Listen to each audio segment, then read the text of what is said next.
एक कदम ईश्वर की ओर। वैराग्य प्रकरण 13वां सर्ग। सब मूढ़ों को प्रिय और सदा भोग रूपी अनर्थ को देने वाली लक्ष्मी की विविध दोषों द्वारा निंदा।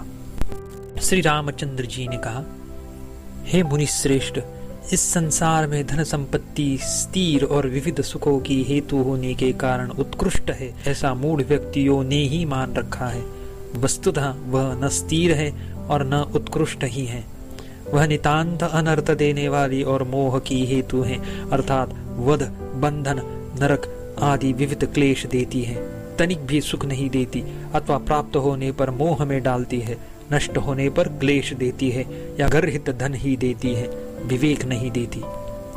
जैसे वर्षा काल में नदी ऊपर को उछलने कूदने वाली बड़ी बड़ी अनेक मलिन तरंगों को धारण करती है, वैसे ही उक्त संपत्ति उत्साह से बड़े हुए अनंत मनोरथों से युक्त अतएव अत्यंत आकुल अनेक मूढ़ लोगों को अपने वश में कर अपनी ओर खींचती हैं।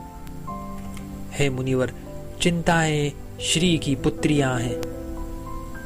जैसे नदी से असंख्य तरंगे उत्पन्न होती है, फिर वे वायु की सहायता से बढ़ती हैं, वैसे ही श्री से असंख्य चिंता रूप पुत्रियों की उत्पत्ति होती है। तदुपरांत विविध दुष्चेष्टाओं द्वारा उनकी वृद्धि होती है। जैसे अज्ञान से आग को पैर से कुचल कर जली हुई कोई अभागिन एक जगह चरण नहीं रख सकती, किंतु हाथ पैर पटकती हुई इधर उधर घूमती है, उसकी चेष्टा एक सी नहीं रहती, वैसे ही श्री भी शास्त्र प्रतिपादित सदाचार से रहित पुरुष को प्राप्त कर इधर उधर घूमती फिरती है, कभी एक जगह स्थिर नहीं रहती। जैसे दिए की लो छूने से दाह उत्पन्न करती है और काजल को धारण करती है, वैसे ही यह श्री भी जुआ, चोरी आदि से इसके कुछ हिस्से का क्षय होने पर श्रीमानों को संतप्त करती है और बीच में ही अपना या अपने उपभोक्ता का नाश कर डालती है। दुख से उपार्जित भी यह मूढ़ श्री राजाओं की प्रवृत्ति के समान गुण और अवगुणों के विचार के बिना ही जो कोई उसके समीप में रहता है उसी का अवलंबन कर लेती है। अर्थात जैसे प्रायः मूढ़ राजा लोग धार्मिक गुणवानों के साथ प्रीति नहीं करते, जिस किसी समीपस्थ के साथ प्रीति कर लेते हैं, वैसे ही दुख से उपार्जित भी यह श्री गुणवान धार्मिकों के ही उपभोग के लिए नहीं होती, किंतु गुण और अवगुणों के विचार के बिना जिसको समीप में पाती है उसी से लिपट जाती है। जिन कर्मों का फल धन, राज्य लाभ आदि और लोभ, हिंसा, मिथ्या भाषण आदि दोष रूप सर्प विष के वेगों के विस्तार के लिए होता है, उन्हीं युद्ध, जुआ, व्यापार आदि कर्मों से यह बढ़ती है, यज्ञ दान आदि से नहीं।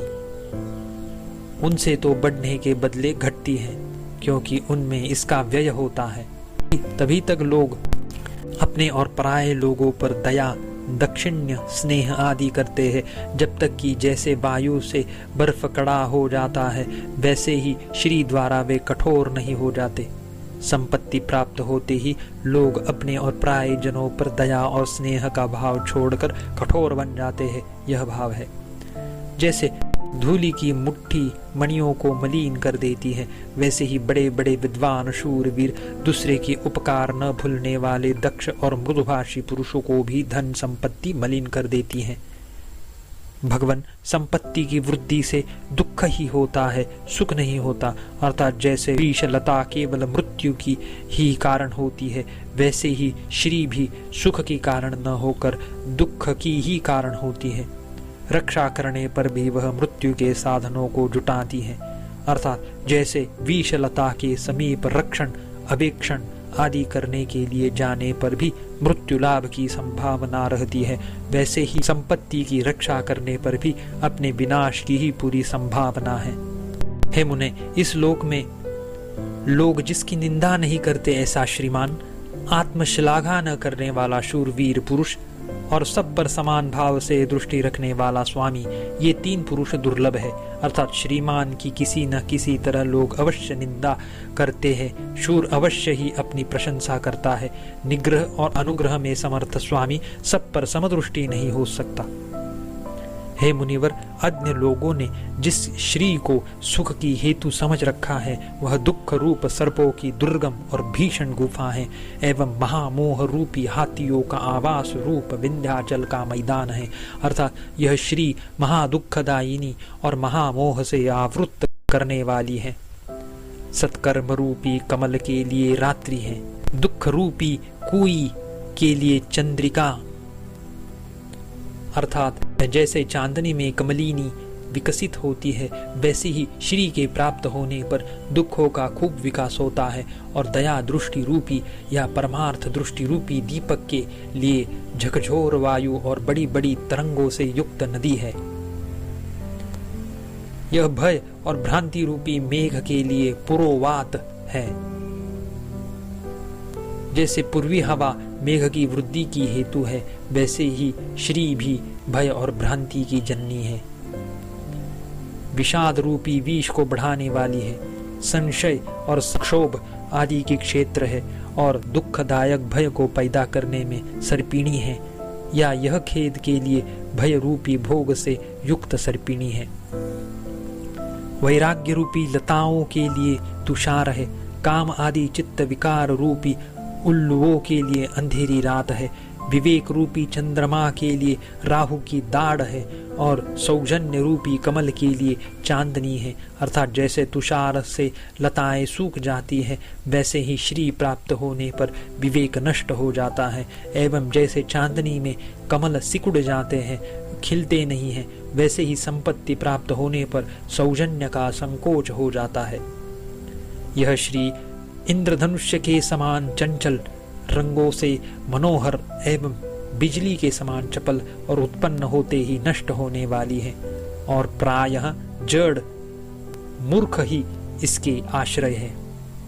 यह चपलता में जंगली नेवदियों से भी बढ़ चढ़कर है, दुष्कुल में संपन्न हुई है, अच्छे कुल में संपन्न नहीं है, वंचना में उग्र मृग तृष्णिका को जीतने वाली है। अर्थात यह वंचना में इतनी दक्ष है कि वंचकतम मृग तृष्णा को भी इसके सामने हार खानी पड़ी है। अति चपल होने के कारण क्षण भर भी एक स्थान पर न रहने वाली यह जल तरंग आदि दीप शिखा से भी बढ़कर भंगूर है और अनगिनत दुर्दशाओं की जननी है। यह युद्ध के लिए उत्सुक मनुष्य रूपी गजेंद्रों का विनाश करने वाली सिंहनी के समान है, बड़ी शीतल तथा स्वयं तीक्ष्ण और तीक्ष्ण हृदय वाले, क्रूर हृदय वाले लोगों के पास रहने वाली तलवार के समान है। मृत्यु द्वारा हरे गए लोगों को चाहने वाली अनेक मानसिक व्यथाओं से व्याप्त, अनेक मानसिक व्यथाएं जिसमें चोर के समान छिपी रहती है। अब अभव्य लक्ष्मी से दुख को छोड़कर कुछ भी सुख में नहीं देखता। जिस पुरुष की अलक्ष्मी द्वारा स्वयं दूर निकाली गई चिरकाल तक सपत्नी द्वारा उपभुक्त उसी को फिर आदर से आलिंगन सा करती है, यह बड़े खेद की बात है। यह मानवती नहीं है किंतु निर्लज्ज है और इसकी दुष्टता कभी जाती नहीं। यह लक्ष्मी मनोहर है, अतएव चित्त वृत्ति को अपनी ओर खींचती है, मरण पतन आदि के कारण साहसिक कर्मों से प्राप्त होती है और बिजली के समान क्षण भर में नष्ट हो जाती है। अतः यह सर्पों से लिपटी हुई गड्ढे में उत्पन्न हुई पुष्पलता के समान है।